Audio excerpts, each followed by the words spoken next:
De nuevo con ustedes aquí en Con Todo y Pensini. Por la visión estamos con Juan Pablo Olarquiaga, presidente de Conindustria, @JP Olarquiaga. Juan Pablo, estabas haciendo un resumen de los supuestos del decreto, que porque ustedes creen que no son los correctos, las premisas que están tomando en cuenta para declarar este estado de emergencia y la manera de resolverlo. Sí, te decía que la crisis no es estructural, no es coyuntural, es estructural. La guerra económica verdaderamente no existe. El decreto habla de un valor especulativo de las divisas. Valor especulativo quiere decir que está a una tasa ¿cómo se llama? Que es ficticia. Verdaderamente la tasa ficticia es la de 6.30, la de 12 o la de 200, porque esa tasa no se consigue.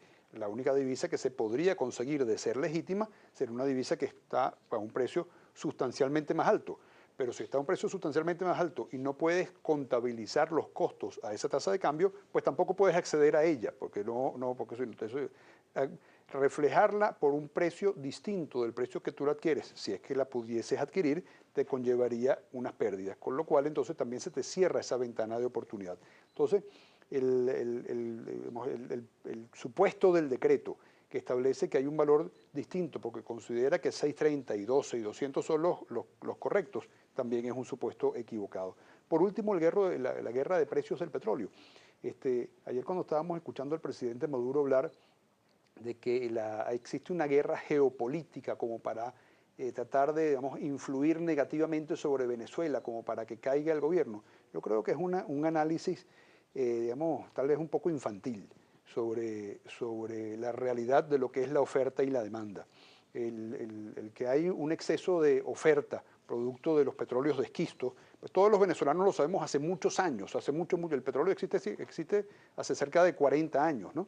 Y el que hay una disminución de la demanda, porque hay una disminución de actividad económica en el mundo y muy especialmente en China, y que eso ha traído como consecuencia pues esta disminución del precio del petróleo que eventualmente se recuperará, pues también todos lo sabemos. Entonces, el aludir a guerra de precios pues es una cosa que es simplista y equivocada. Por ende, pensamos que el decreto parte de los supuestos equivocados y entra entonces en unas acciones que debe tomar que también nos parece que son equivocadas. Quería añadirte la posibilidad de ahora de Irán, que están introduciendo 500.000 barriles diarios al mercado, y hay pánico entre los productores de petróleo porque dicen que puede bajar el precio nivel West Texas a $10. Por ejemplo, Venezuela produce más o menos a $20, es el costo de producción. ¿Qué pasaría entonces en Venezuela? Eso no es la guerra que deberíamos nosotros atacar. ¿Qué vamos a hacer entonces?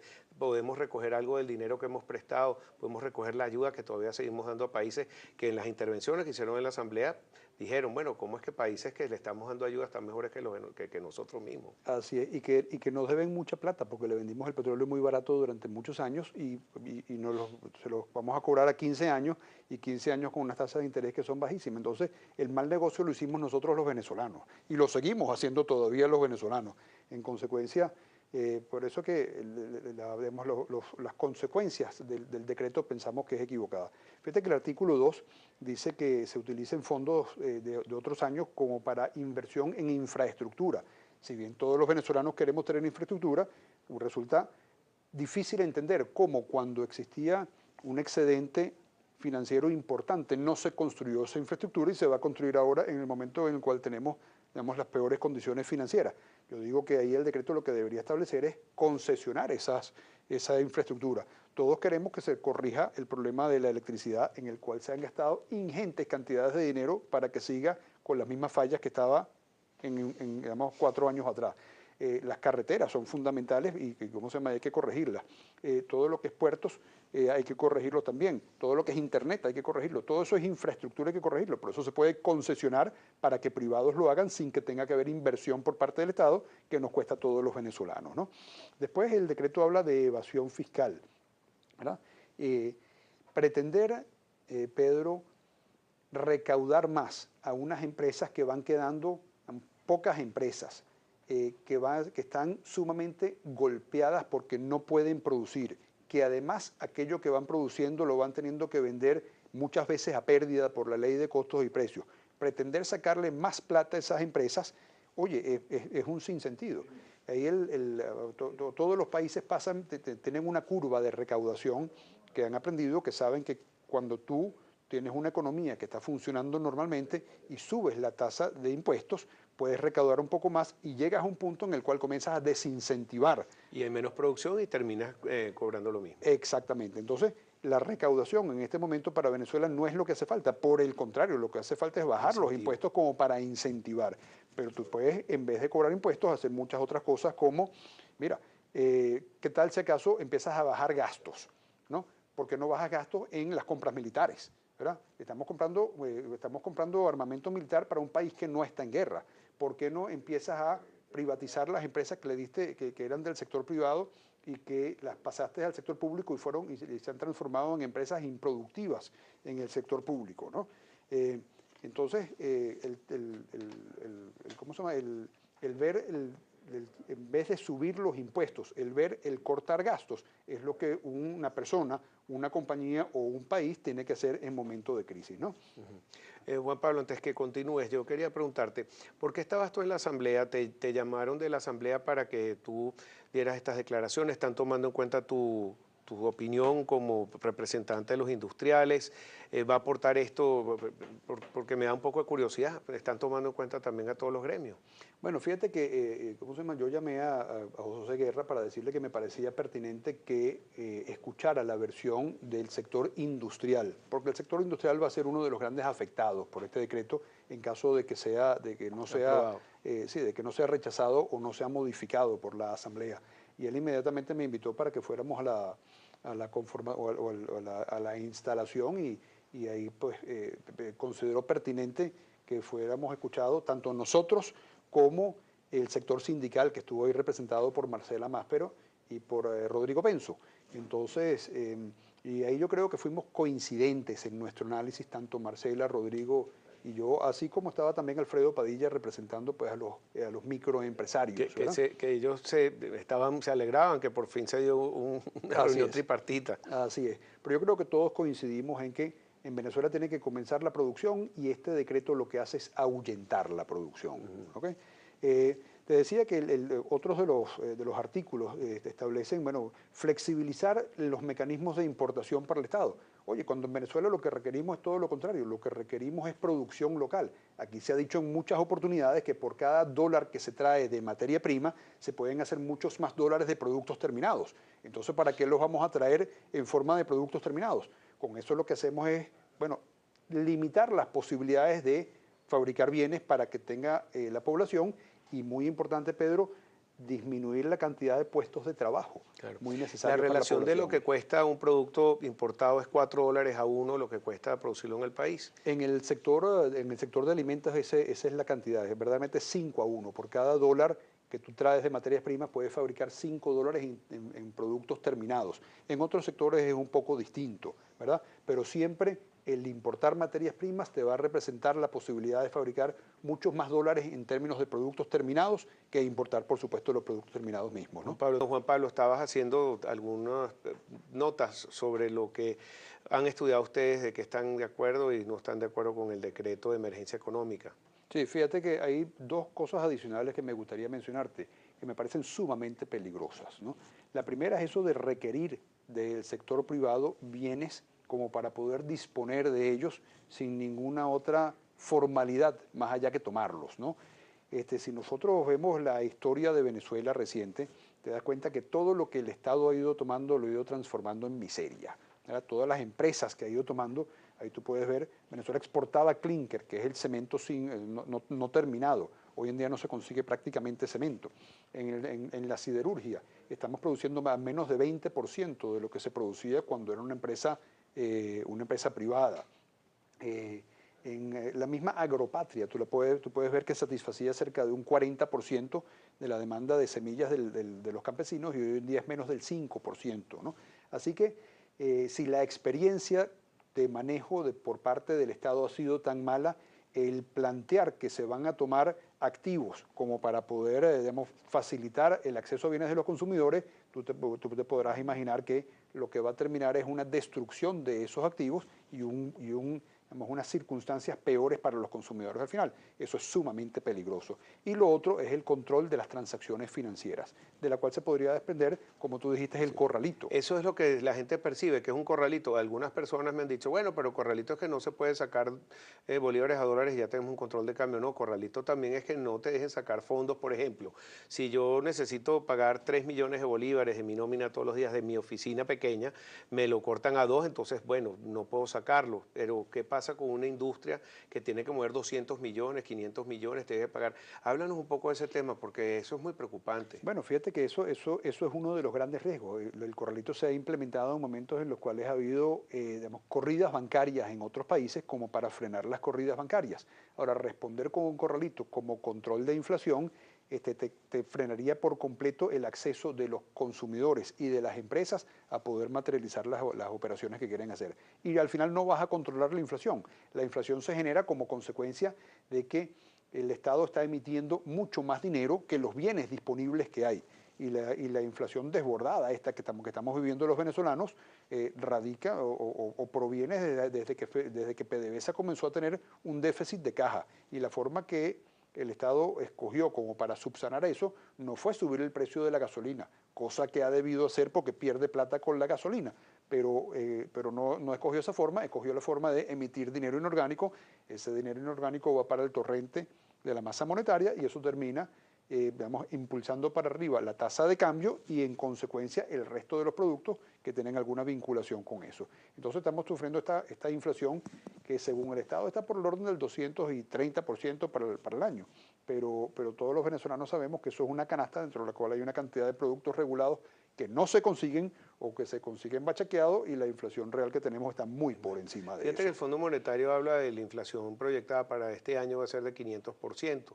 Sin embargo, el ministro de Economía dice que no hay inflación, sino que los comerciantes suben el precio y por eso se produce la inflación. Pero si el mismo Banco Central está reconociendo unos números de inflación, ¿cuál es la contradicción ahí? Bueno, el ministro de Economía dice que la inflación no existe, ¿verdad? El ministro de Economía no es economista, verdaderamente. Entonces, resulta difícil entender cómo se puede hacer una aseveración tan incongruente con la realidad, ¿no? Y yo creo que ese es uno de los problemas que hemos tenido durante este gobierno chavista, que hemos tenido personas que no son economistas manejando la economía. Y la economía no es la política, la economía es técnica y se requiere de mucha experticia como para poderla manejar.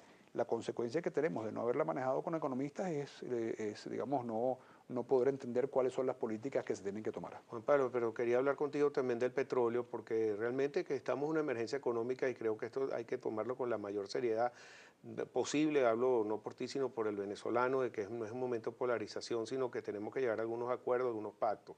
El precio del crudo puede bajar a $10. Nosotros nos quedaríamos sin la gallinita de los huevos de oro, porque PDVSA no puede producir a esos niveles.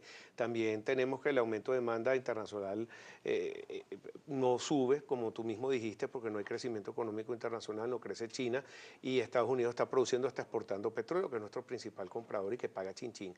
Pero también es preocupante porque Venezuela queda 15.000 millones de reservas internacionales. Tenemos 1.500 millones aproximadamente de reservas líquidas y nuestras deudas que tenemos que pagar este año está alrededor de 9.000 millones. Pero cada vez vemos que esto se va acercando. ¿Tienes algunas soluciones? ¿Han planteado algunas posibles medidas a la crisis más allá de este decreto de la emergencia? ¿Hay algunas propuestas? Bueno, fíjate que Conindustria tiene 5 propuestas que yo te he comentado aquí en tu programa en otras oportunidades. Hay que pagar la deuda con los proveedores a través de un mecanismo de titularización, lo cual supone emisión de deuda como para poderlo pagar. Hay que abrir un mercado paralelo de divisas de forma tal de que las empresas puedan acceder a tener la capacidad de poder comprar repuestos o poder comprar aquellas materias primas que no puedan comprar a través del control de cambio, que a través del control de cambio prácticamente no se está pudiendo comprar nada. Hay que desmontar el control de precios y sustituirlo por un mecanismo de subsidio directo. Hay que devolver las empresas que eran del sector privado al sector privado para que puedan producir y hay que cambiar la ley de ciencia y tecnología como para empezar a recuperar ese rezago tecnológico en el cual estamos. Esas son 5 medidas que pueden darle oxígeno inmediatamente a las empresas, a las pocas que hay y para que puedan producir un poco. Pero tenemos que salir del modelo de economía controlada y pasar a un modelo de economía del Estado. Del libre mercado. este es el peor momento para hacer la transición porque lo estamos haciendo cuando estamos, digamos, Sí. prácticamente sin posibilidades de actuación. En consecuencia, luce difícil que sin unos créditos internacionales por parte de algún organismo multilateral, pero siguiendo un programa de apertura que ellos recomiendan, luce difícil que podemos dar ese vuelco. Y eso es lo que hace falta, porque con pasar a un modelo de libre mercado podemos acceder a ser un país en el cual comience la recuperación, comience la generación de puestos de trabajo y comencemos los venezolanos a tener esa prosperidad que tanto añoramos. Sí, también hubo una intervención en la asamblea hoy después que tú hablaste de la Maspero, la sindicalista, y ella decía, bueno, sabemos que tienen que subir la gasolina, pero ¿a dónde van a ir esos fondos? Porque tampoco es que ahora vamos a tener menos capacidad de compra, menor poder adquisitivo, inflación, y vamos a tener además que pagar una gasolina más alta. ¿Cuál va a ser el beneficio para los trabajadores y cómo va a afectar eso también a la industria? ¿Cuál es tu opinión, Juan Pablo? Bueno, fíjate que todas las compañías tienen que tener rentabilidad. PDVSA tiene que estar incluida ahí. Las deformaciones de haber tenido el precio de la gasolina a los niveles en los cuales están, no solamente hacen que la empresa pierda plata, sino que la gasolina se vaya en gran medida como contrabando de extracción. Y esa gasolina que se está yendo como contrabando de extracción podría ser no contrabando de extracción beneficiando a unos corruptos, sino que podría ser ingresos de caja para el Estado, para PDVSA y en consecuencia regalías y dividendos para el Estado que podrían ayudar a paliar esta situación. Pero el concepto es que todas las empresas tienen que tener rentabilidad. PDVSA, todos los fabricantes de alimentos, todos los fabricantes de productos metalmecánicos, de fabricantes de productos de artes gráficas, fabricantes de productos químicos, ¿verdad? Fabricantes de medicamentos. Esa es la única forma a través de la cual se pueda pagar mejores sueldos, reinvertir como para generar nuevos productos, alcanzar mejoras tecnológicas y tener nuevas inversiones en Venezuela. Fíjate que países que se han desarrollado, Inglaterra tiene el doble, un poquito menos del doble de la población que tenemos nosotros y tiene 10 veces el tamaño de la economía. Ahora ellos fabrican sus carros, ellos fabrican sus medicinas, ellos fabrican sus aceros, ellos fabrican sus plásticos, ellos fabrican sus vestidos, ellos fabrican todo lo que van consumiendo. Por supuesto que tienen intercambio comercial, pero ese intercambio comercial es un intercambio comercial en el cual no tienen una balanza negativa. Venezuela, si no fuera por el petróleo, tendría que importar prácticamente todo. Ahí la solución, tenemos que producir los productos que los venezolanos vamos consumiendo. Bueno, el presidente Maduro tiene mucha esperanza que el decreto de emergencia va a ser aprobado por la Asamblea, lo ha dicho internacionalmente, pero vemos que los gremios no están muy de acuerdo, no sabemos todavía cuál es la opinión de algunos asambleístas, algunos diputados. ¿Cuál es tu opinión? ¿Qué va a pasar? Y si no se aprueba, ¿se aprobará aparte? ¿Cuáles serían las consecuencias? Fíjate, Pedro, lo que el país necesita es generación de confianza para que hayan inversiones. Para que haya confianza, tú tienes que garantizar la propiedad. A través de este decreto lo que te están diciendo es que te van a quitar la propiedad. Para que haya confianza, tú tienes que tener libre convertibilidad de la moneda para poder acceder, como te decía antes, a materia prima o a repuestos, con cotidianidad para mantener las máquinas operativas. Este decreto en nada aborda el tema de la conversión ni de la tasa de cambio, que antes te decía que la tasa de cambio sobrevaluada lo que hace es hacernos perder competitividad. Eso no sale aquí. Para ganar confianza, tú tienes que tener, digamos, flexibilidad laboral. Y aquí el tema de la flexibilidad laboral es bien importante. Con la industria está sumamente alineada con los trabajadores. En la medida en que no haya industrias, no hay trabajadores, ¿verdad?